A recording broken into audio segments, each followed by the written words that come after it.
अस्सलामुअलैकुम friends, welcome to CSS PMS aspirant farm. आज हम ऐसे के जिस टॉपिक पर ब्रीफली डिस्कशन करेंगे वो है global warming is a fact और फिक्शन। सबसे पहले आउटलाइन में हम इंट्रोडक्शन को देखेंगे, जिसमें हम बताएंगे कि ग्लोबल वार्मिंग है क्या, NASA, United Nations, Glasgow COP26 इसको किस तरह डिफ़ाइन करता है, क्यों अमेरिकन प्रेसिडेंट इसको 21st सेंचुरी का सबसे बड़ा चैलेंज करार देते हैं, मिस ग्रीटा इस पर किस किस्म की क्रिटिसिज्म करती है। दैन जो ऑस्ट्रेलियन बुश फायर है जिसमें 3.5 बिलियन एनिमल किल हो जाते हैं, floods in Pakistan and Bangladesh, heat waves in Canada, Pakistan and Bangladesh, उनके क्या असरात हैं। ऑस्ट्रेलियन बुश फायर जिसमें ना सिर्फ के बिलियंस ऑफ एनिमल्स का लॉस हुआ है बल्कि हंड्रेड्स ऑफ ह्यूमन बीइंग्स को की भी डेथ हुई है। अब इसकी थीसिस स्टेटमेंट क्या होगी? वो ये होगी कि although some sceptics dismiss global warming as a figment of imagination, surging of the oceans, frequent mass migration, erratic weather patterns, and looming threat of floods, fires, and too clearly establish undeniable reality of the global warming। वो कहता है कुछ लोग हैं जो इसको admit नहीं करते, जैसे डोनाल्ड ट्रंप है, मिस्टर मोदी है, वो कहता है कि ये कोई रियलिटी नहीं है। लेकिन जो फ्लड्स हैं, जो फायर्स हैं और जो वेदर पैटर्न्स हैं, जो अभी मतलब कि हीट वेव्स हैं, वो ये प्रूव करती हैं कि ये एक रियलिटी है और एक अनडिनाइबल रियलिटी है, इससे कोई इनकार नहीं कर सकता। How do climatologist define the term global warming? Rising of temperature को ग्लोबल वार्मिंग कहते हैं, नासा की भी एक डेफिनेशन है और इसमें डिफरेंट साइंसेस अपनी अपनी इसको अपने तरीके से डिफाइन करते हैं। नेक्स्ट पॉइंट है कि some sceptics dismiss global warming as a fact, कि कुछ लोग हैं जो इसको एक रियलिटी नहीं मानते। जैसे डोनाल्ड ट्रंप है, वो कहता है कि ये चाइना हॉक्स है, ये चाइनीज़ का प्रोपोगंडा है और डेवलपिंग कंट्रीज़ का एक फॉल्स प्लान है कि जो डेवलप कंट्री से टेक्नोलॉजी ले लें और फाइनेंशियल हेल्प ले लें। देन मिस्टर मोदी है, वो कहता है कि ये एक नेचुरल फिनोमिना है और ये एक एवोल्यूशनरी प्रोसेस है, वो इसको रियलिटी नहीं मानते।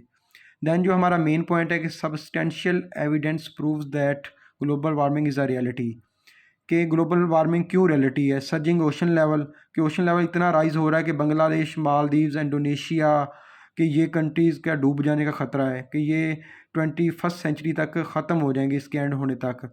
इसी तरह पाकिस्तान के जो शहर हैं कराची, ठट्ठा, बदीन, ये 2060 तक कहते हैं कि ये ख़त्म हो जाएंगे, सफ़ाई हस्ती से मिट जाएंगे। इसी तरह रैपिड मेल्टिंग ग्लेशियर्स, के ग्लेशियर्स राइजिंग टेम्परेचर की वजह से बहुत तेज़ी से मेल्ट हो रहे हैं, कि जो हिमालय ग्लेशियर्स हैं पाकिस्तान के, वो 2045 तक ख़त्म हो जाएंगे। इसी तरह जो नेक्स्ट हमारे पास पॉइंट है वो है फ्रीक्वेंट मैस डिस्प्लेसमेंट, कि ग्लोबल वार्मिंग की वजह से लोगों को माइग्रेशन करनी पड़ती है। जैसा कि अभी पाकिस्तान में फ्लड आया है तो थाउजेंड्स ऑफ पीपल को अपना घर बार बाल छोड़कर एक जगह से दूसरी जगह जाना पड़ता है। एरेटिक वेदर पैटर्न्स, के बारिशें बेमौसमी होती हैं, क्लाउड बर्स्टिंग होती है, इंक्रीजिंग नंबर ऑफ फायर्स, जैसा कि ऑस्ट्रेलियन बुश फायर है, अभी टर्की में आई है, ब्राज़ील में अमेज़न के जंगलात में जो आग लग रही है, उससे ये ग्लोबल वार्मिंग की वजह से, क्योंकि टेम्परेचर बहुत ज़्यादा राइज हो गया है ड्यू टू कार्बन एमिशंस।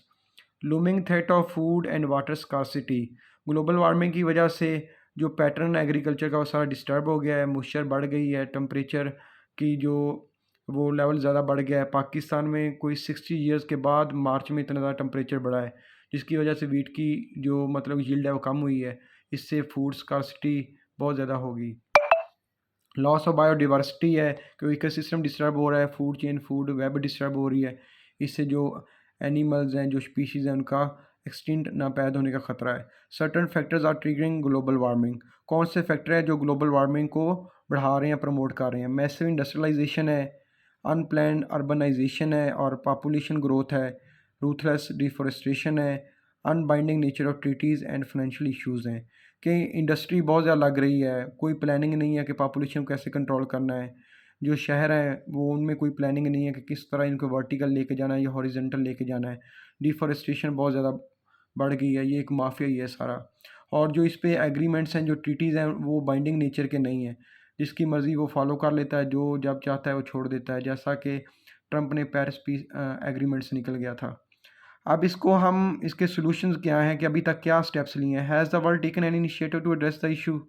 कोटो प्रोटोकॉल से लेके ग्लासगो 26 तक बहुत ज़्यादा एग्रीमेंट्स किए हैं, लेकिन प्रैक्टिकली कोई इम्प्लीमेंट नहीं हुआ। अब इसके सॉल्यूशंस क्या हैं कि इकोसिस्टम बनाए जाएँ, इको सिटीज़ बनाए जाएँ, मिनिमलिज़्म की जाए, रिसाइकल रिड्यूस का किया जाए और ensuring financial help developing countries की जाए, कि जो डेवलपिंग कंट्रीज़ हैं उनकी हेल्प की जाए हर अंग से। जैसा चाइना में इकोसिस्टम बसाए जा रहे हैं वैसे यहाँ पे किया जाए, कि वहाँ पे सोलर पे काम किया जाए, वहाँ पे जो ग्रीनरी है उसको इंश्योर किया जाए। इसमें हमारा इंट्रोडक्शन क्या होगा, हम जो गीटा थनबर्ग है उसकी एक स्टेटमेंट लेंगे और उसको देन हम डिफ़ाइन करेंगे कि वो इसके बारे में क्या कहती है। फिर इस पर हम वो किस तरह क्रिटिसिज्म करती है कि दुनिया इकॉनमी को प्रेफरेंस देती है, अपने जो इकोसिस्टम है, जो सस्टेनेबल फार्मिंग है उसको छोड़ रही है।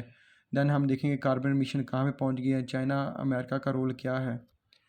फाइनली हम इस पर कुछ क्वेश्चन रेज़ करेंगे कि क्या ये दुनिया इसको काबू कर लेगी, कि can any Sen mind deny the reality of drastic changes in the climate process, और अब तक दुनिया ने क्या किया है। इसको एंड पे हम थीसिस स्टेटमेंट लगा के अपनी कंक्लूड कर देंगे। थैंक यू फ्रेंड्स, मेरे चैनल को सब्सक्राइब करना ना भूलिएगा। अल्लाह हाफिज़।